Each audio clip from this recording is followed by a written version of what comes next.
Mommy, have you seen my doll? I want my doll, Mommy. Have you seen my doll, Mommy?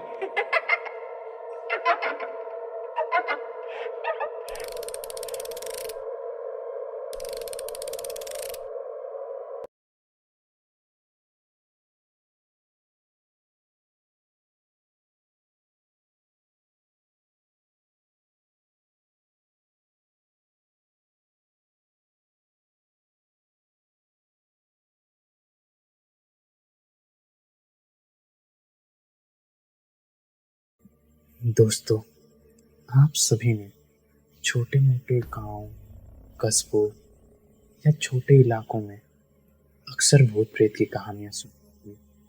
जैसे इस बगीचे में भूत रहता है, या इस नदी के किनारे कोई भूत रहता है, या किसी तरह की कोई आत्मा रहती है।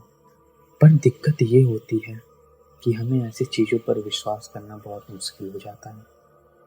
कहाँ विश्वास करें और कहाँ नहीं। क्या भूत सच में होते हैं? अगर होते हैं तो हमें दिखते क्यों नहीं हैं?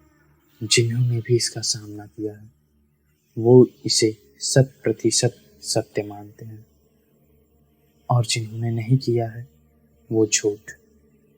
मतलब इस बात का निष्कर्ष आप तब तक नहीं निकाल सकते जब तक आपका खुद किसी पैरानॉर्मल एंटिटी से सामना ना हो, या यूं कहें तो अलौकिक शक्तियों से सामना ना हो। तो हम बात कर रहे थे कि आपने छोटे मोटे कामों में तो भूत प्रेतों की कहानियां बहुत सुनी होंगी, पर आज मैं आपको जो बताने जा रहा हूँ वो सुन शायद आपके दिमाग घूम जाए। जी हाँ दोस्तों, मैं ऐसे जगह के बारे में बात करने जा रहा हूँ जो एक समय पूरे देश में मशहूर था।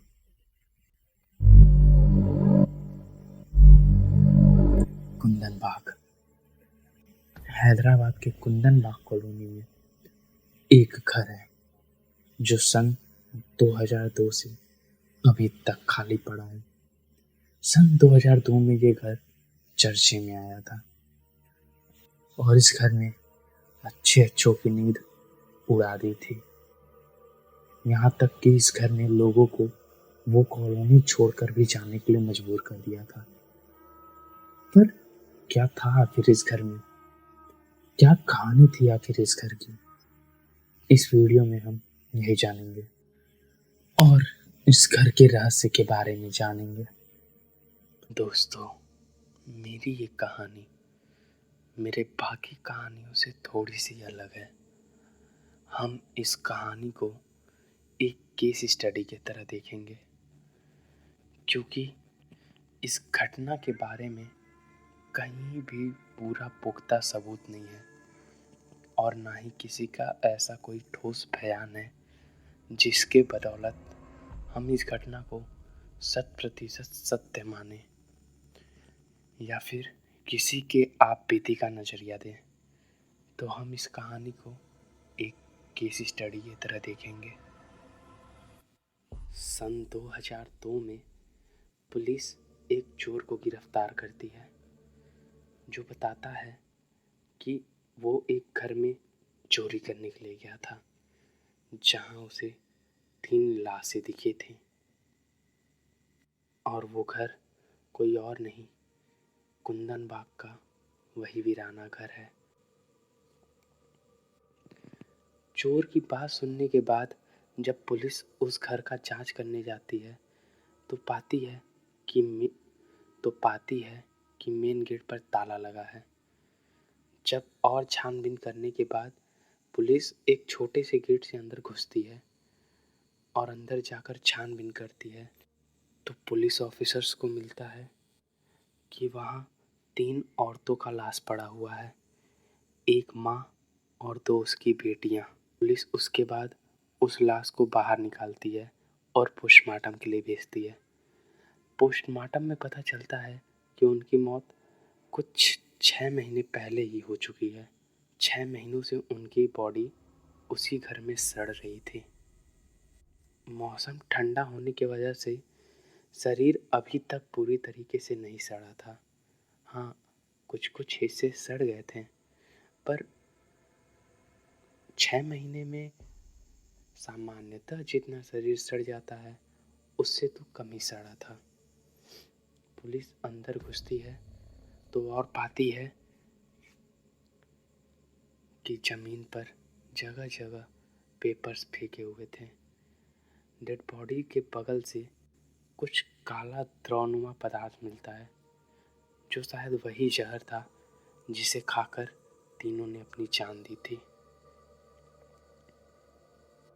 अभी तक यहाँ सब किसी एक नॉर्मल या फिर नॉर्मल से थोड़ा हटके मर्डर मर्डर टाइप में ही केस चल रहा था, पर ये केस नया रूप तब लेती है जब पड़ोस के लोग बोलते हैं कि हमने तो कुछ दिनों पहले उन औरत और बच्चों को घर के अंदर देखा था।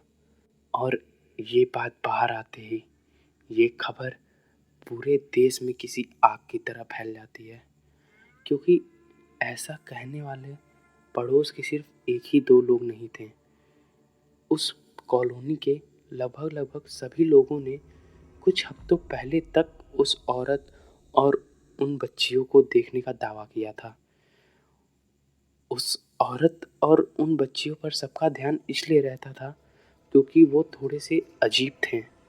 वो किसी साधारण मनुष्य की तरह, या ये कहें कि किसी साधारण परिवार की तरह अपना जीवन नहीं बिताते थे। उनके रहने का, खाने पीने का, हर एक चीज का तौर तरीका किसी साधारण परिवार से कुछ हटकर था। इसी वजह से लोग अक्सर उनके ऊपर ध्यान रखते थे। अब मैं आपको उस परिवार के बारे में बताता हूँ कि वो परिवार कैसा था और लोगों का क्यों उन पर हमेशा ध्यान रहता था। तो कहानी कुछ ऐसी है कि 56 वर्ष की जयप्रदा अपनी 2 बेटियों और पति के साथ उस घर में रह रही होती है। एक दिन अचानक उसका पति उस घर को छोड़कर चला जाता है और उस दिन के बाद से आज तक उसके पति का कुछ अता पता नहीं है।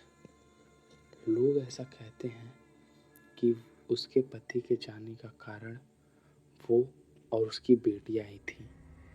वो तीनों बेहद अजीब तरीके से रहती थी। उनका पति उन्हें सनकी समझता था और वो जानता था कि ये तीनों किसी काले तंत्र की विद्या में मिली हुई हैं, और शायद इसी वजह से वो इन तीनों को छोड़कर जा चुका था। समय बीतता गया। जयप्रदा और उसकी दोनों बेटियां ही उस घर में अकेले रह रही होती हैं, और कुछ टाइम बाद वो तीनों दिखने भी बंद हो जाती हैं। और जब उनके बारे में पता चलता है तो पूरा देश सकते में आ जाता है, क्योंकि पता उनके बारे में नहीं, उनके लाशों के होता है।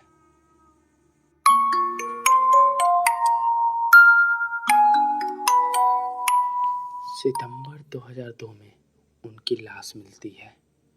पुलिस जब इस चीज़ की और गहराई से छानबीन करती है तो उन्हें पता चलता है कि महीनों से वो तीनों नहीं दिखी थी, और आखिरी बार उन्हें कुछ लोगों ने जून में देखा था। पर ये कैसे संभव था? जून से सितंबर सिर्फ 3 या अधिक से अधिक 4 महीने होते हैं, पर पोस्टमार्टम रिपोर्ट के हिसाब से तो उनकी मौत कुछ 6 महीने या उससे भी पहले हो चुकी थी। ये सारी चीज़ें इस केस को और पेचीदा बना रही थी, और इन्हीं की वजह से इस केस में लोगों की रुचि और बढ़ने लगी थी। आगे छानबीन करने पर पुलिस को पता चला कि वो तीनों औरतें कुछ तो काला जादू करती थी। वो तीनों अपने घर से महीनों महीनों तक बाहर नहीं आती थी। वो तीनों दिन ढलने के बाद अपने अपने हाथ में एक मोमबत्ती लेकर अपने ही घर का चक्कर लगाती थी। वो किसी शीशे के बॉटल में लाल सा कुछ ले करके अपने कॉरिडोर में टांग दिया करती थी। अड़ोस पड़ोस के लोगों को उस घर से हमेशा कुछ अजीब सी आवाजें आती हुई सुनाई देती थी, और अगर कोई उस घर के करीब जाने की कोशिश करता तो जयप्रदा, जो उन दोनों बच्चियों की माँ थी, वो एक कुल्हाड़ी लेकर उन्हें दौड़ा लिया करती थी और लोगों को डराकर उस घर से दूर भेज दिया करती थी। ऐसा कहा जाता है कि उस घर में कोई कमाने वाला नहीं था, कोई न्यूज़पेपर नहीं, कोई केबल कनेक्शन नहीं। उस घर में सिर्फ एक चीज जाती थी और वो था बिजली का तार। और सबसे अजीब बात उनके घर में ये थी कि वो तीनों माँ बेटियाँ दिन भर में सिर्फ एक बार घर से बाहर निकलती, वो भी अपने घर से सिर्फ 2 मिनट की दूरी पर रखे हुए डस्टबिन में कुछ फेंकने के लिए। पर आप सोचेंगे कि इसमें अजीब क्या है? तो अजीब बात ये है कि उस 2 मिनट के रास्ते को भी जाने के लिए वो अपने कार से जाती थी, और कार से निकल वो किसी बहुत बड़ी चीज को काले पन्नी में लपेटकर उसमें फेंका करती थी।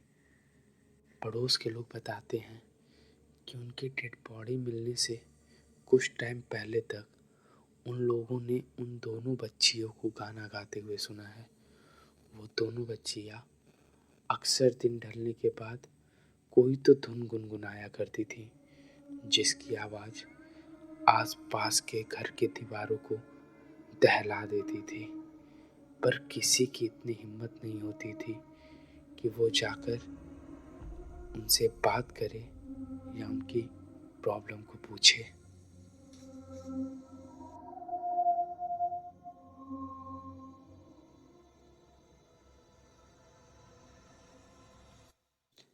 किसी तरह के कोई ठोस सबूत न मिलने के बाद पुलिस ने भी इस केस को आत्महत्या का नाम दे करके बंद कर दिया। उन तीनों के लाश को देखने या पूछने के लिए उनके परिवार या रिश्तेदार से कोई नहीं आया था, और उनके लाश के साथ ये सवाल भी दफन हो गया कि आखिर जब उनकी मौत 6 महीने पहले हो चुकी थी तो 3 महीने पहले तक अड़ोस पड़ोस वालों ने किन्हें देखा था। पर ये सिलसिला यही नहीं थमा। असली खेल अब शुरू होने वाला था। ये सब होने के बाद लोगों का ध्यान अब उस घर की तरफ और बढ़ चुका था। अब तो लोग उस घर के सामने से भी नहीं गुजरना चाहते थे। पर फिर भी जिन लोगों को लगता कि वो बहुत बहादुर है, वो उस घर के आगे पीछे अक्सर आकर अपनी बहादुरी साबित करते थे। कुछ तो सही सलामत लौट गए, पर कुछ का अनुभव बहुत अच्छा नहीं था। उन्होंने जो देखा वो आज तक दोबारा उस घर के सामने से गुजरने की हिम्मत नहीं करते हैं। इतना सब हो जाने के बाद पुलिस ने उस घर में ताला बंद करके उस घर की इलेक्ट्रिसिटी को भी बंद कर दिया। पर पता नहीं कैसे रोज शाम होने के बाद आज भी उस घर के नीचे वाले फ्लोर पर एक बल्ब जलती हुई दिखती है। दोस्तों, हर कहानी की तरह मैं इस कहानी में भी बोलूँगा, आप इस बात को पूरी तरीके से नहीं साबित कर सकते कि उस घर में कोई आत्मा या बुरी शक्ति है या नहीं है। ये अपने अपने अनुभव पे होता है। किसी को ये चीज़ अनुभव होती है तो किसी को नहीं। पर जिन्हें होती है वो जानते हैं कि जिन्हें नहीं हुई है वो कितने खुश नसीब हैं। मैंने पहले भी बताया था, मैं यहाँ पर ये साबित करने नहीं आया कि वो घर शापित है या नहीं। मैं बस यहाँ पर अपना पक्ष रखने आया था। बाकी वो घर शापित है या नहीं, ये फैसला मैं सुनने वाले पर ही छोड़ता हूँ। वापस लौटेंगे एक ऐसे ही किसी दिल दहला देने वाली कहानी के साथ।